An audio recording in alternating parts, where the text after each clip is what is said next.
Okay, oh, cheers, man. Cheers. Thank you for doing this. Thank you for buying me a pint. Oh, anytime. So this is your first time in this, then? This is my first time in there. I may have been here once with my flatmates. Oh, yeah. And it was all of their mates from their course. And I wasn't drinking a lot. And I was in like a really big coat. I had to sit down and there wasn't a lot of space. So it was a good time. And I love Nets. Yeah. It's a nice place. It's bougier than Spoons. Yeah. It's quite atmospheric, I think. Do you come in much?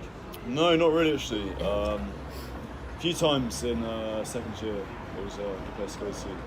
But a big plan with the podcast, I think, is I want to choose like places that are very characteristically Manchester, and just film the podcast in them. So where have you done your passport? Because I saw one of them. Was it just like it was inside? So was that in your room? I think the one I sent you maybe was just inside. Yeah. I did one at the SU, one. Apart from that, it's all been in my own room, I think. But like my plan for the future is just have get a good camera for it, and then just make it really sort of stylized, you know. Yeah. And like you kind of I wanna get the audience to feel like they're in the room, you know, having the conversation, you know. It's like, you know, with Chicken Shop, when they have they talk, and then you've got the little cutscenes. Yeah.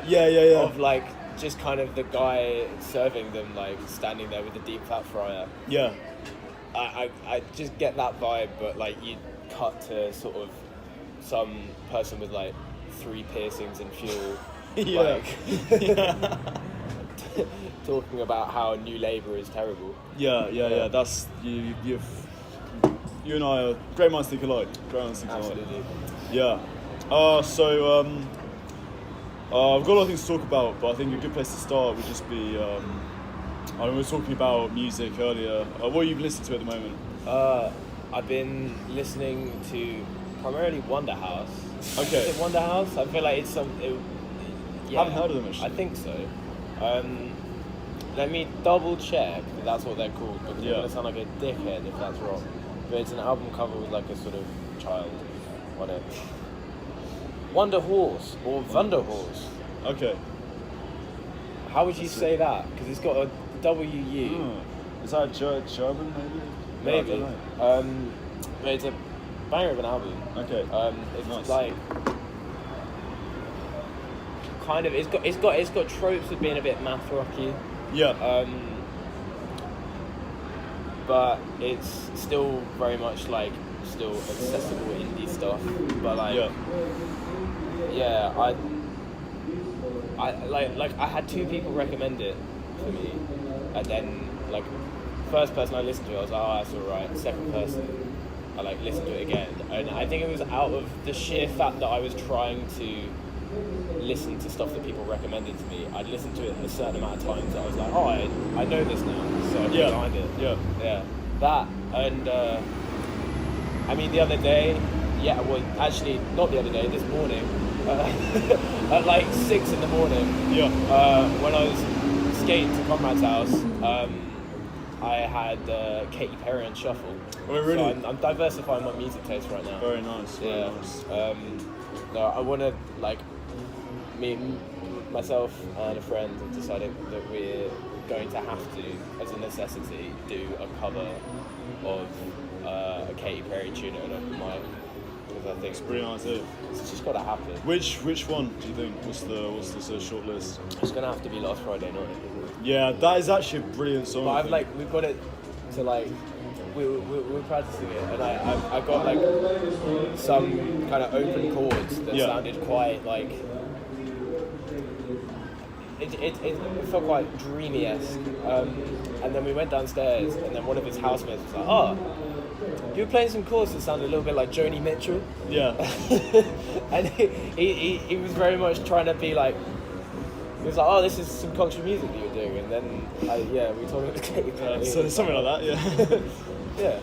Yeah, no, that's a great idea. I often thought last Friday night would be good if you had it as like a really mellow sort of Yeah. guitar, sort of like acoustic-y sounds, like almost like it's sad, you know. Heavily brooding. Yeah.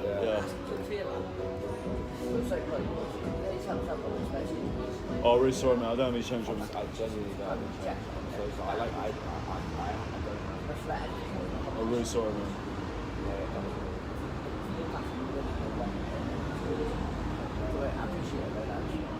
Sorry, man. Good luck. Yeah, that and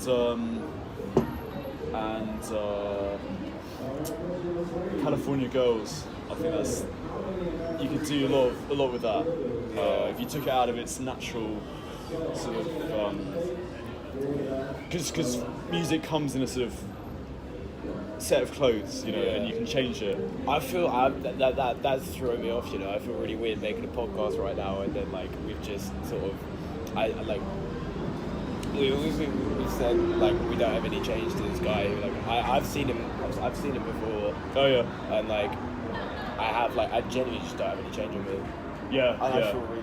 I feel really bad, but I just feel weird being like, yeah, right, back at it. No, sorry, I'm probably a bit more used to it than you are. Oh man, yeah. We can cut bits out if it's like if it's shit, it makes it shit. Yeah. You know? Well, I mean, like, I don't know, but then your idea that we should keep this podcast, the general podcast should be kept as like authentic Manchester. Yeah. Then there's this is true. a lack This is of true. authenticity is removed. Yeah. No, I mean, I think I do quite like. I did a podcast with Jewish Champagne on the Rocks. I think. I did a podcast with them and. Both of them, yeah. And we just filmed it in the SU. That's another one that I did outside of my house, actually. And that was quite nice because we had a little sofa for them to sit on, and it was like a sort of radio lounge sort of interview or something. But like people were walking past all the time, and I said, I'll edit that out like in the final version. But then I actually thought like, but no, this is nice. You know, it's like it's sort of gives it a bit of life, a bit of excitement. Yeah. Because you know. People can imagine they're in the SU with us, you know,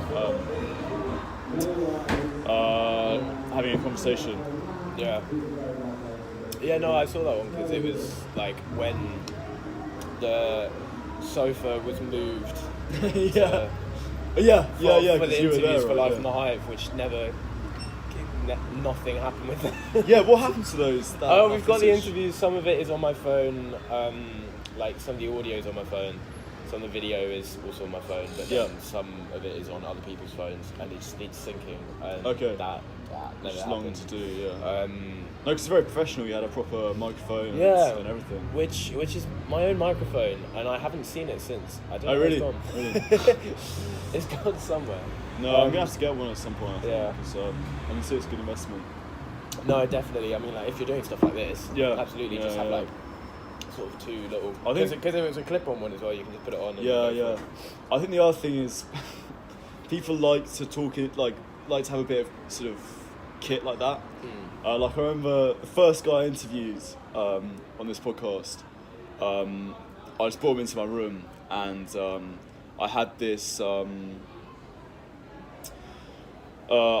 like monitor, like a sort of interface thing for, you know how you plug your guitar into an interface into the computer. And I had a microphone plugged into it, and he walked in and sat down. And he just picked. It was not used for the. I wasn't going to use it for the podcast. But he just picked it up and was like, right, do I speak into this? And I was like, no. Sorry to disappoint. No. Yeah. So how do you find your music usually? How do I find my music? Like you're saying about your sort of who you listened to recently. I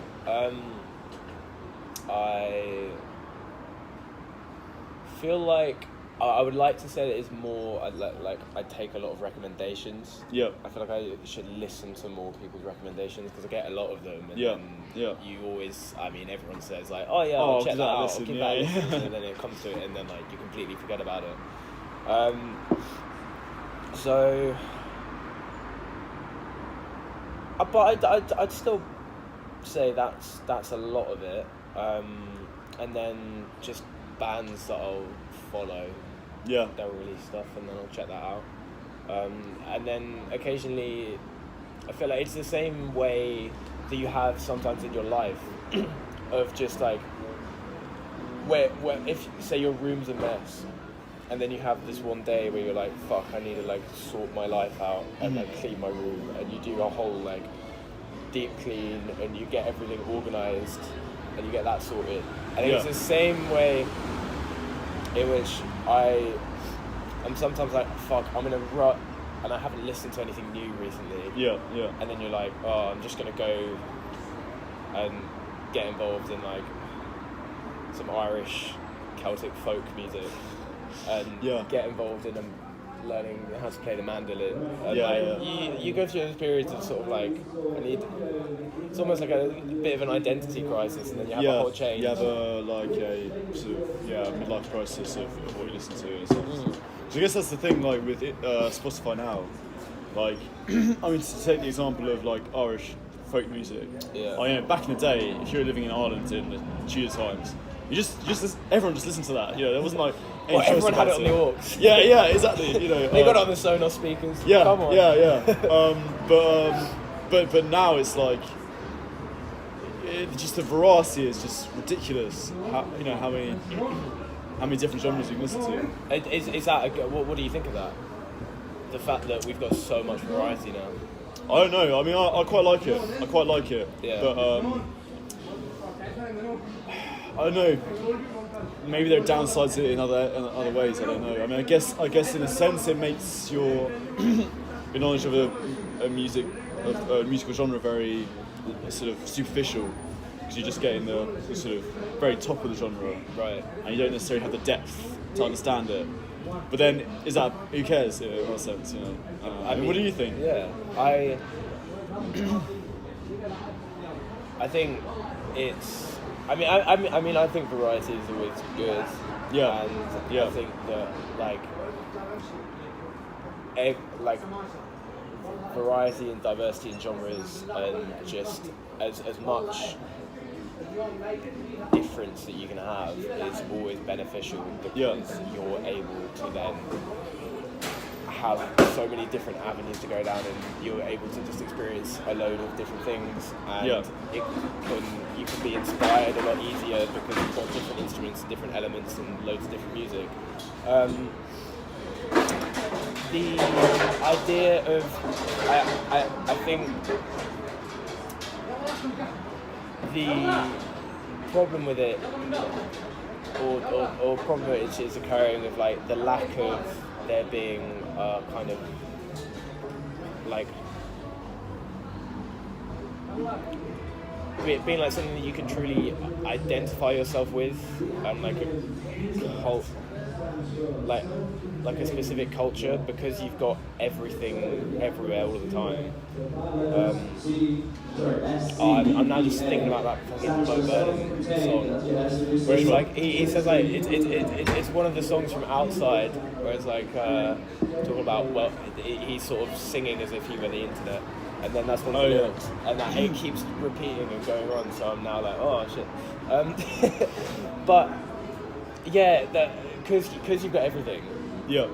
There's no specific niche for your area, and I was talking about this with an interview that we did with like these guys, Northern Parasol, who are kind of like gigs bands, but they just put on gigs. Yeah. And it's that sort of the Manchester music scene. There's a lot of stuff going on. There's definitely a scene, although the one thing is that because you've got, I mean, it's less to do with the variety of music and more just to do with how music is like absorbed and how we consume music.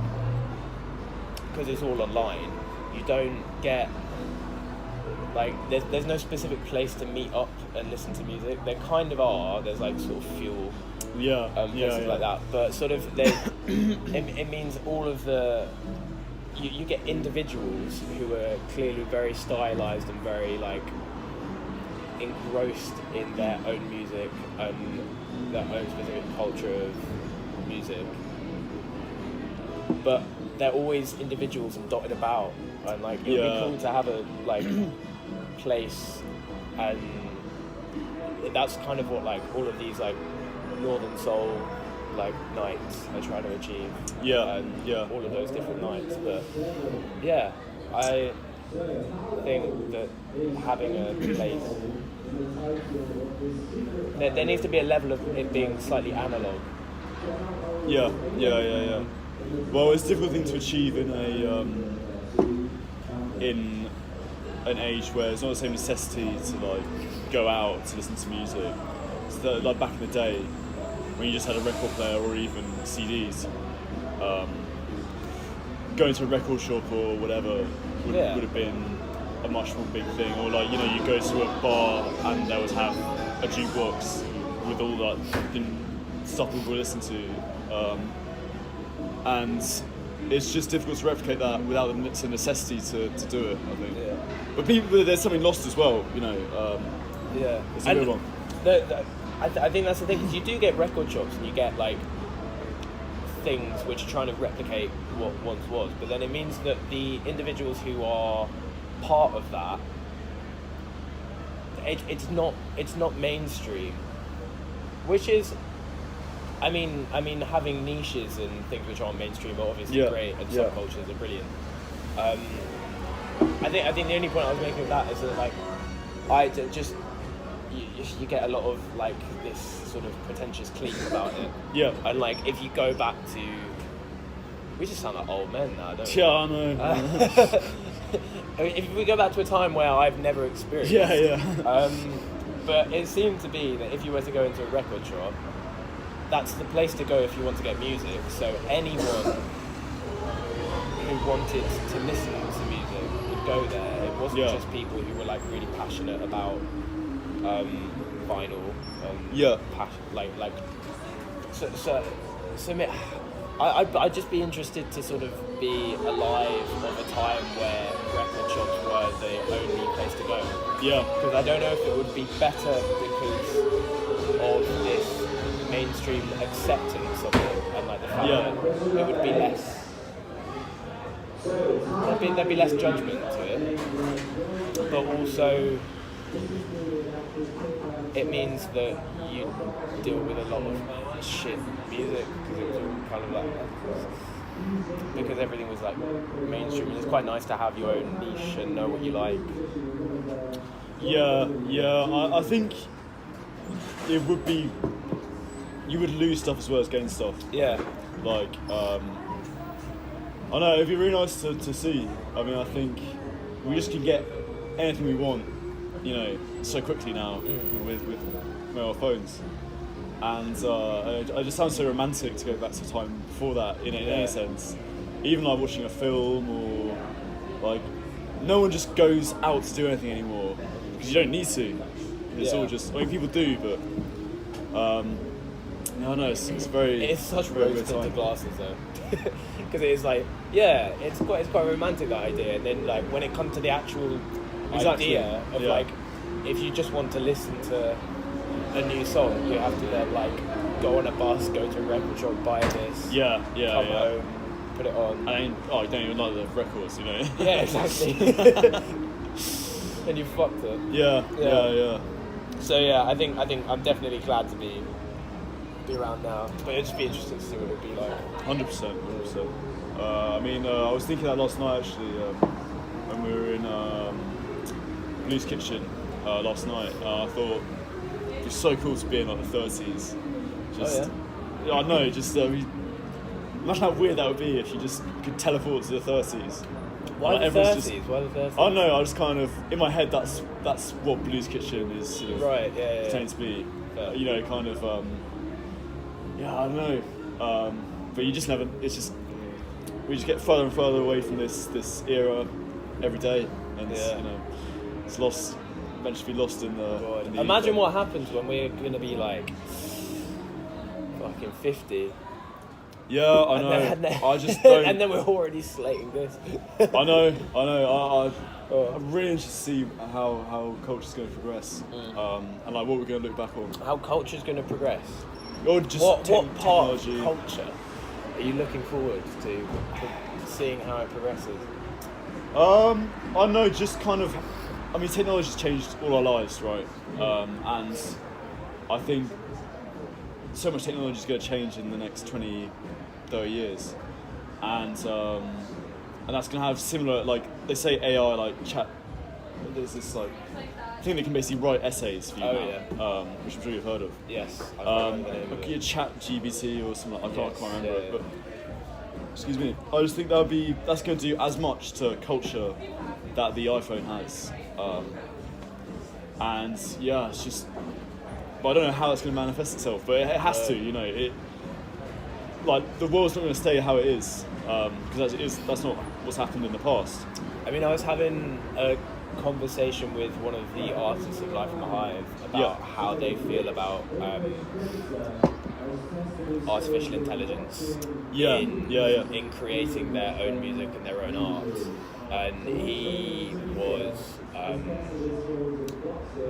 he created a music video which was entirely from like one of the websites where you can type in like a description and then AI like creates a still, and he did like this like kind of wacky, it was stop motion because it was like frame by frame. Wow. Like he generated all of the and it was apparently a lot of trial and error, but like he was utilizing it in a creative way, and I basically came to the conclusion that I think that as long as because any like form of like music and art is to gain a level of like human connection. Yeah. Whether it be pop music, in that it's being made for human connection in the sense of like it's made to be played at certain events where you can then sort of like parties and you can talk to people and you can like bond with people. Yeah. Or it's in the music itself if you listen to it and feel more connected to the artist and people around you. I think as long as the audience, it's going to sound so wanky, but as long as the audience is like people and individuals, it's like basically there's that whole argument of like what happens if like it's just artificial intelligence creating songs because they can do it quicker and better. There's always going to have to be that human behind it, creating it and manipulating it. Yeah. I mean, I think art is kind of made for humans, right? Like, it doesn't make sense to things that aren't humans. So, but I think you got a point there. I'd say, but I think, but I'd be interested because art is. I think there could be a point in the distant future. Yeah. Where like you get artificial intelligence which may want to create art, and its art would be so different because it would be created by AI, and it would be other. And it would connect with other AI. That's yeah, but yeah. I genuinely, it sounds like fucking tin hat, but it's sort of like, but it's the same with like other animals. In a way, will like make their own art and like make like if you say sort of like some like birds will do their like little dance and like kind of their mating call. Yeah. And like that means nothing to us, but because the audience is that bird and that breed, then it can do it the best. Yeah. With that. I mean, I think to a slightly lesser extent, the same thing's true of art generally, because like if you listen to I remember I went to Kosovo like after exams, which is like, and it's a Muslim country, right?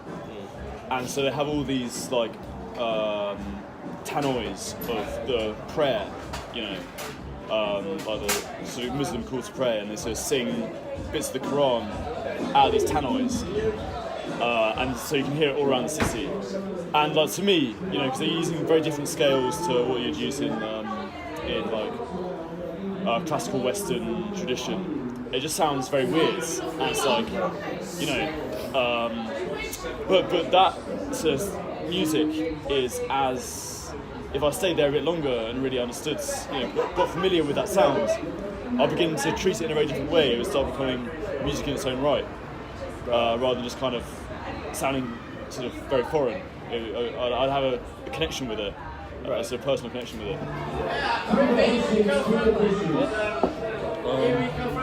Yeah. So you've done Live at the Hive. How did you get involved with that initially? Live in the Hive. It was a idea by the man, the myth, the legend, Conrad Pope. Yeah. He attempted to put on and record live music with Fuse the year before. Yeah. Could have been the year before, like just sort of 6 months before, but either way, in the past. They initially said yes and were keen to do it, but they never really followed through with it. Yeah. So then it meant with the new year, the new academic year, he then came along to gigs and bands. He sent me a message and he was like, "Oh, I've got like, I want to like meet up and have a chat." I'm like, "Oh, sound." And then we he told me about this idea of doing a kind of Tiny Desk concert-esque thing in the Students' Union in the Hive. Yeah. It sounded very like it just sounded like it would fit exactly what we were like trying to do. It fit a gap of like something that could be filled, and like so basically I got involved from then on, and then we've just been like gunning for it for the whole year, and I think it really like peaked with this second series. So you just hot off the back of the second series right now. Hot off the back. Yeah. What's sort of different about the second series? I mean, we just knew timings better. Yeah. We knew how long it would take to set everything up.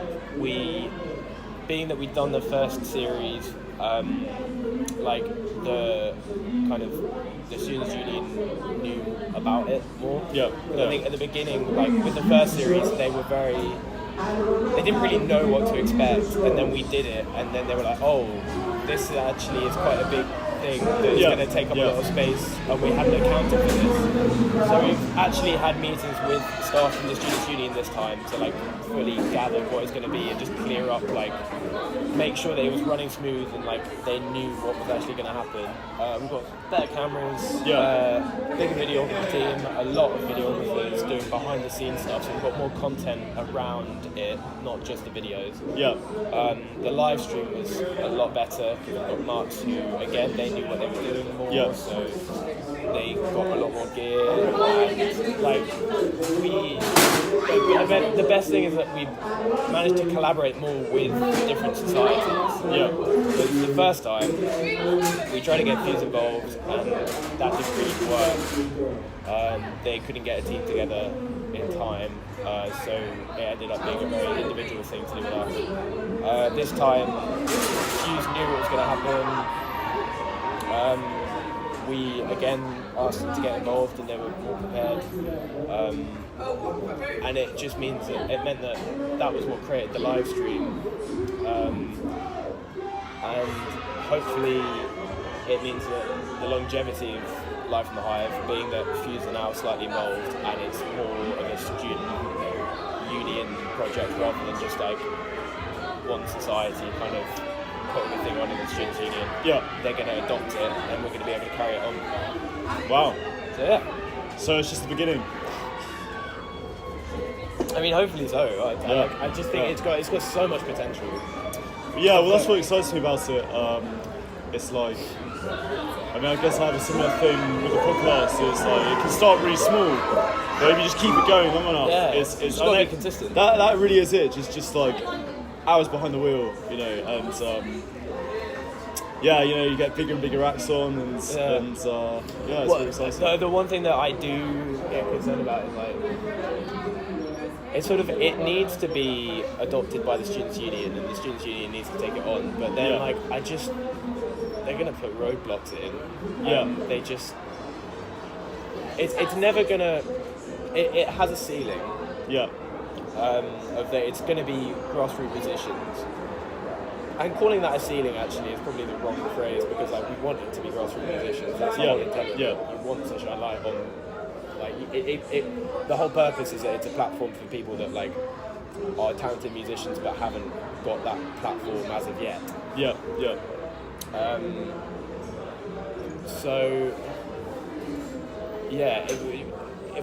But it's definitely like it's going to get better in the smoothness of production, the consistency, and just the overall brand will get better. But we need we're slowly transitioning as well, it becoming a gigs and bands project with the collaboration of like Mux and like other videographers and all of that. It's going to be a actual society of its own. Okay. So we can actually which it needs to be, I think, because it's just a lot of work. We need. That's the main thing. We just need a bigger team. I mean, it's. I know, like Conrad said, it just took like a lot of time to do. Just basically all of his academic studies are just going into... Oh, he's fucked. Yeah. I mean, if I were in his position, I'd be waving goodbye to my degree now. I'd be like, this was a sweet, I'm glad that I've done this, but it's not happening. So, but then he goes, what is going on? What's going on inside there? Dirty Thompson tank engine bangers going on. We're missing out, mate. We're missing out. Fucking hell, we need a sack in this podcast. Get involved. I mean, basically, all I'm saying is I'm very glad that I'm second year and not third year. Yeah. I mean, how are you finding third year at the moment? Yeah, I mean, it's really annoying because I really think my life's come together at the wrong time, you know what I mean? Because I'm at a time where, you know, like, podcast is going well, you know, I'm in this band with some friends. Tell me more about the band. Yeah, I mean, it's very, it's a lot of fun. It's just, I don't know if you've met any of them actually. I think you might have met Sonny, who's the sort of lead singer. Yeah, I met Sonny. Yeah, and we just kind of do like lots of sort of ballsy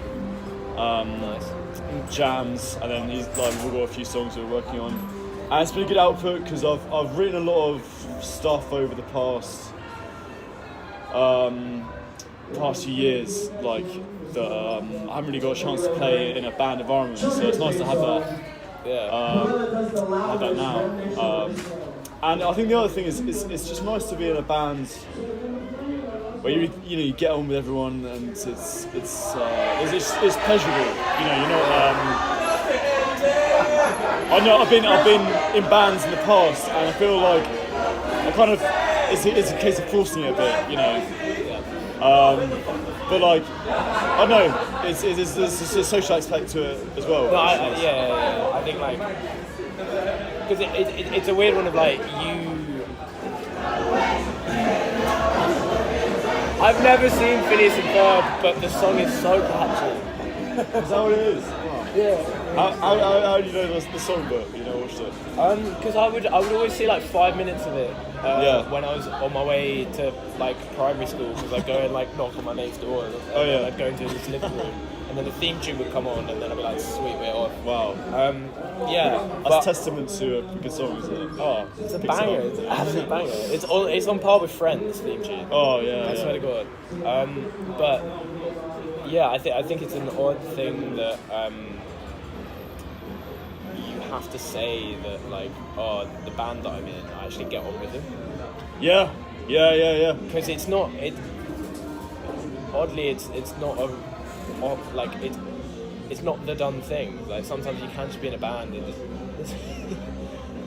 like not get on with the people. Yes. Yeah. Yeah. Because I mean, like I've just spoken to so many people where it's like I'm in this band and I like don't get on with it, and like Yeah, I mean, you need a bit of both, because in a sense, like you do still need to be like,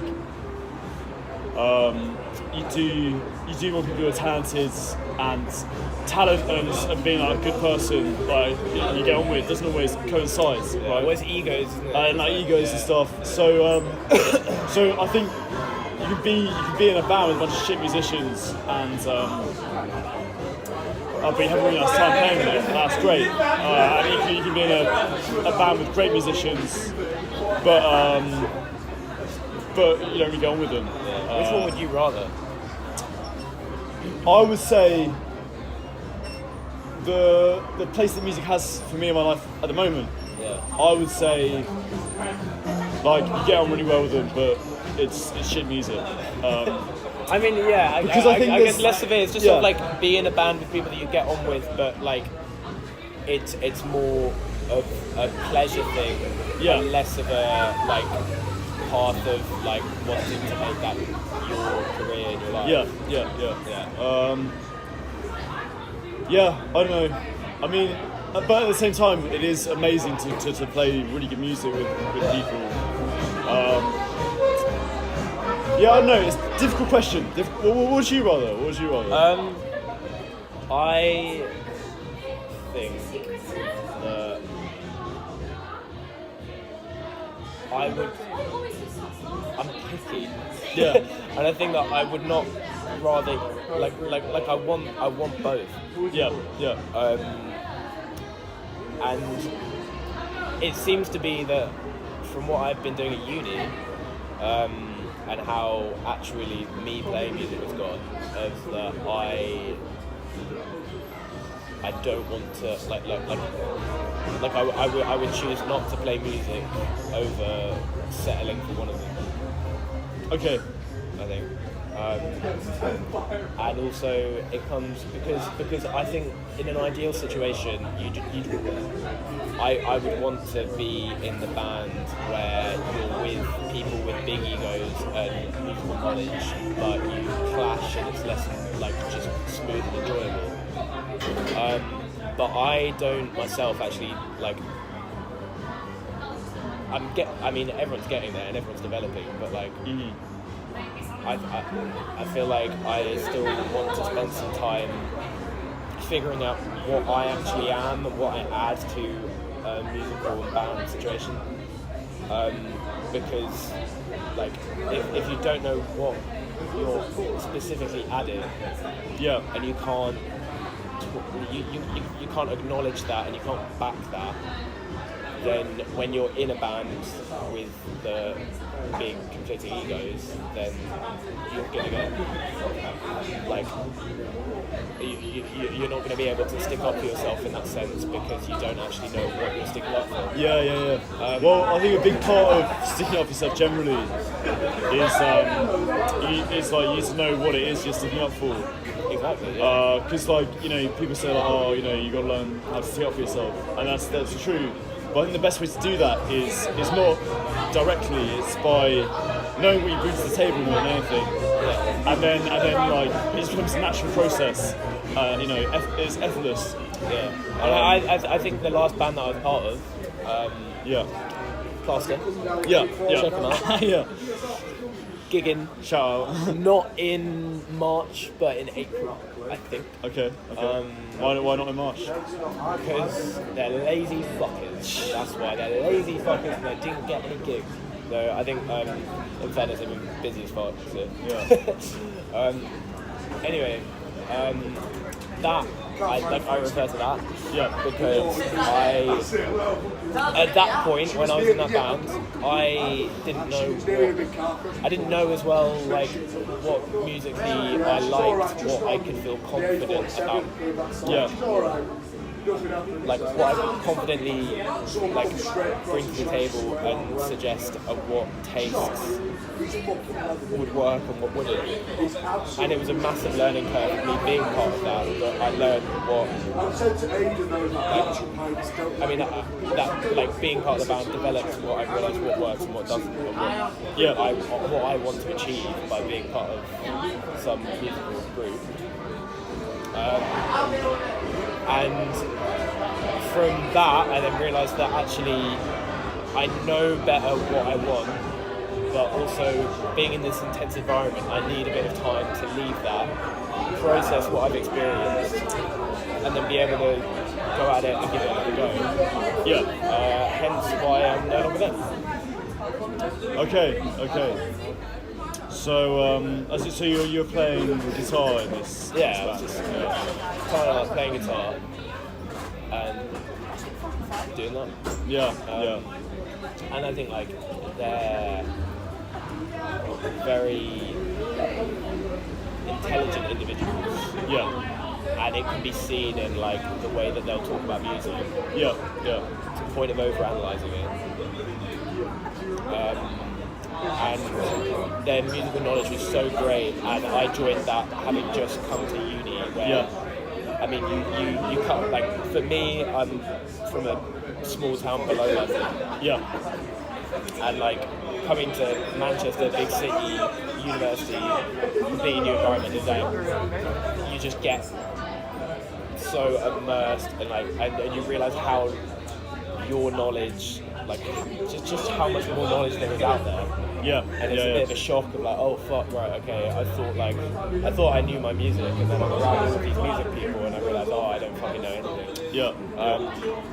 So like, yeah, it was a bit of a like baptism of fire having just like then got involved in this band with like the most hyper music individuals that I know. But I'm so like glad of it, because it was like, oh, like I've gone there and now you can go a little bit further back and be like, that's not like having that level of musical knowledge is not everyone. Yeah. Knowing that you can have that and being able to engage in that is a good thing, but also being able to remove yourself from that intense musical knowledge is really beneficial, because at the end of the day, the people that you're going to be making music for are the masses if you want to be successful. And a lot of the time, if you're constantly talking about the complexities of music, they will switch off. Yes. Yeah. I mean, absolutely. Which is where I think we are at the moment in music. With like, Yeah. It's a lot of individuals who are very musically complex, but then they spend all their time doing that.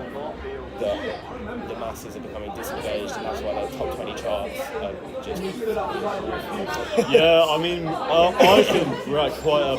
I've been talking about this with a lot of people. Yeah. And they seem to agree that we're in quite a bad situation with music at the moment. There's not much that's really seems like something special. Like, was there a small acts that come up? They're really exciting. But if you look at like the main charts of music, it's not. I don't know. It's not how it seems to be like. You know, even 10 years ago, there's some kind of stagnation. That seems to have happened. I think there's always a saving grace of that if you look back to a period of time, you only remember the really successful tunes. Yeah. And like having, I mean, if you sit on like watch fucking BBC 2 or whatever, at like 11:30 at night, and then they've got Top of the Pops 1983, and then you listen through it and you're like, oh, that's cool, that's like the Smiths and the Cure and like nearly this like sort of the Stone Roses later on, and like kind of all of these same kinds.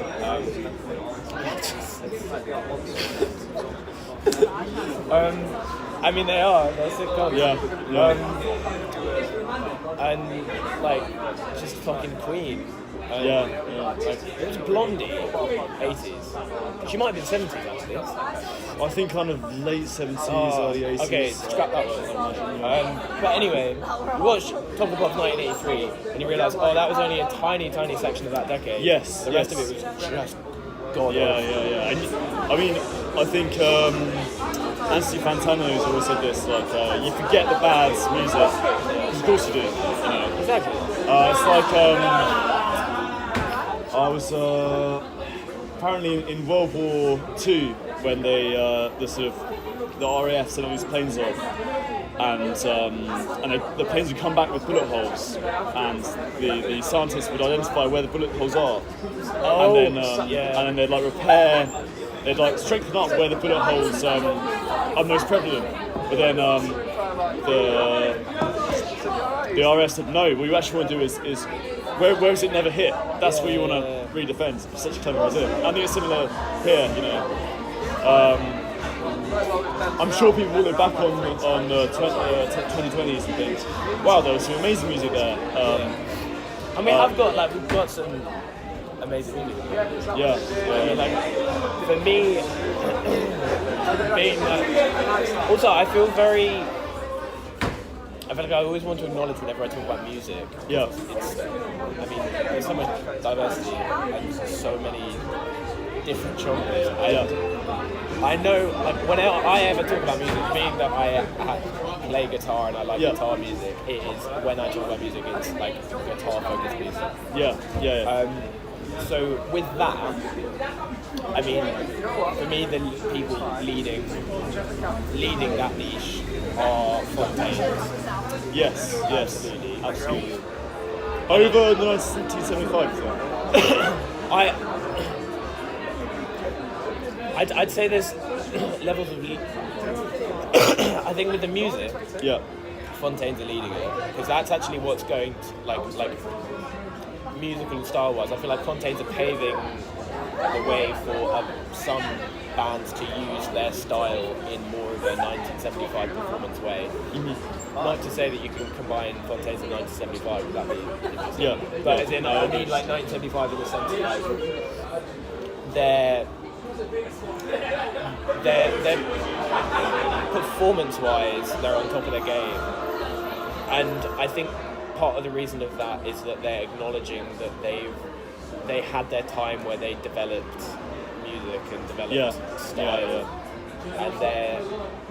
and like you can only achieve that level of like influence on style when you're so young and you're fresh, and like I think the genius of them is that they're kind of doubling down on that style, because they know that no one else has come along to be able to be young enough and like different enough to develop a new style.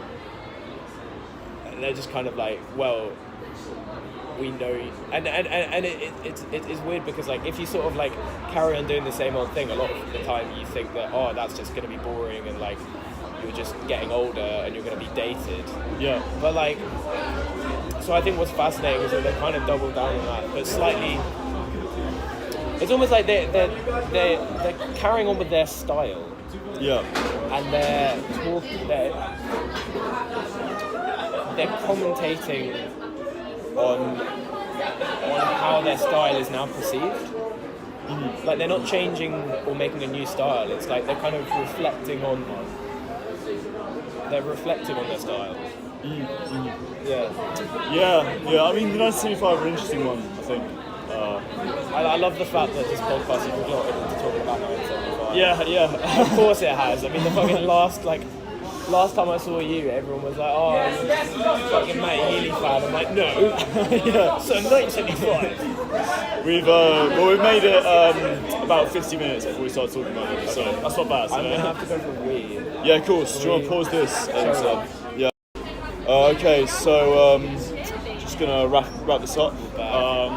We've been for a piss. We're going to record downstairs, but then it's way too loud, so George Michael started playing. Exactly. Yeah. So just to sort of wrap up, I think one thing I wanted to ask you about was when did you first get into music? Like, what's your childhood story about that? Childhood story. The first time I was like genuinely interested in it was I had GarageBand on my phone. Yeah. And like before like learning, I mean I learned saxophone for a bit. Okay. And I'm so disappointed that I gave up on that. Because that would be so cool if I could just then like bust out like Baker Street or something. Yeah. But that was more because you were young and your parents were like going and doing music instruments. The first time I was genuinely intrigued in it was when I had GarageBand on my phone and I started like just trying to make like little beats and songs and stuff. So like I think I've always been interested in like the production side of it and like making the full song and like it's like I feel like I prioritize that over playing music live and doing all that. Like it's the same with like I don't know if I want to do anything with music in life, but if I want to do anything in life, it's that idea of like creating a product which is finished and is like nicely presented. Which is why I was intrigued in like creating the songs, because then it's like once you've done that, it's done and you can show people that. And like it's that idea of like you don't have to brag about what you do if people are like, oh, what do you do? Give me examples of it, and then you present them with this thing and they're like, oh, that's cool. And then I started like learning guitar when I was 16, so I've been doing that for like 3 years. And never really, I didn't join a band when I was at home, because it seemed to be, I can't lie, from like the scene, the scene at home, that wasn't fun. And like there were a few people that played in bands, but it was very much pop punk, which I could have a whole podcast about why I hate pop punk. Brilliant. And don't get me wrong, a lot of my friends. Oh yeah, we're having this conversation, weren't we? Yeah, a lot of my friends like pop punk. Yeah. So don't take it too seriously. But I just hate pop punk. That's so funny. And a lot of my mates just love, people that I knew who were in bands. Played that, and like it just didn't seem like. It seemed so fucking cringeworthy. So I was just like, I'm good playing my guitar in my room, and then I'll do something when I'm away. I think you and me have had similar journeys in that sense. Cause I've always been very reluctant to compromise like what I want to play, so it's quite nice just to play my guitar in my room, and no one can really tell you what to do with it or how to play it, which is nice. But you surprised me that there's such a big scene for pop punk in I mean, there's not. I mean, the word of like a scene. I'm from like Horsham in Sussex. There's no music scene. There's sort of like a group of like guys that I knew that like were like sort of played in a band a little bit, and they did like a battle of the bands in the summer. In like Horsham Park, which they were. I mean, in fairness to them, that man has some confidence. That man has some confidence that if I was singing pop punk, I would not have. But maybe it's just because I hate pop punk. It just felt like those that were interested in playing music in bands had that level of wanting to do that out of a sense of rebellion. But it wasn't true rebellion, because it was from a place of that they would want to talk about like having some form of like rebellion out of their clothes and the music that they played. But it was all superficial, and I could see like your mantra of wanting to be a rebel is like I know if you were to try and make a genuine change in your life which would actually factor as a point of rebellion, you would be too afraid to, and you wouldn't have the guts to do that, and that was why I was a bit put out by like sort of indie, like not indie, but just like bands and like being in bands, because it's sort of like, and it's why I respect. I am going to talk about pop punk a little bit. It's why I respect indie music more than pop punk. Because indie music is not. There's no sense of like rebellion about it. it's the sense of indie music. We want to go to festivals. We want to enjoy this music. We like this music. Yeah. And we're not trying to rebel. This is just purely out of passion, and this is what we like. And that is a true meaning, and that's a true incentive, and I get that. And then it's when you translate that into actually, no, I want to listen to this music because I want to rebel and I want to feel different and I want to be understood. And it's like, but then you don't back it up by actually carrying those characteristics. Yeah. Then it just makes me feel disenfranchised. It's interesting to say. I agree with you largely. There's like a pop punk artist I had on the podcast who was saying the complete opposite. I'm so fucked. Well, no, but it's just interesting. I mean, look, but no, My bad. I think you got a good point. I think like what's nice about that, what's quite refreshing about indie music compared to other genres is it doesn't really worry too much about being like about class too much, you know, or like you know, it's very like all encompassing. Yeah. Well, Which is nice. Well, like, it sounds ironic that it's like what's refreshing about indie music, because indie music is the most fucking true. overplayed thing in the world. But like but I completely agree with you in there's a level of it being refreshing, not in the music at all, but in the attitude towards it. Yeah. Of like it's out of a place of just sheer enjoyment. And it's not about any incentive for like your view or your morals and getting class comes into it. It's just like it's just and that's why I respect like drum and bass and techno and that. It's just like it's purely to like it's out of enjoyment. It's just you want to listen to it because you have a good time when you listen to it, and whether that be sort of due to you getting in a certain situation where you're like fucking raving at a techno event, or like it's in the summer and you're at a festival in the day and you've just come back from the beach and you're like on canopy with your mates. It's just like you're not thinking about like it's that escapism, and it just makes you feel good. Yeah, well said. I think we'll leave it there. That's a very profound note to end on. No, to end it on fuck pop punk. Yeah, exactly. Fuck the guy. You heard it here first. Yeah. I want to meet him now. Yeah. Next time we'll have both of you together. We'll hash it out. End up in a scrap. Yeah. Exactly. I'm looking forward to it. He wins because he likes pop punk though. So. Yeah, mate. You haven't. Yeah. Well, thank you for coming on this podcast. It's been really fun. Great. Yeah.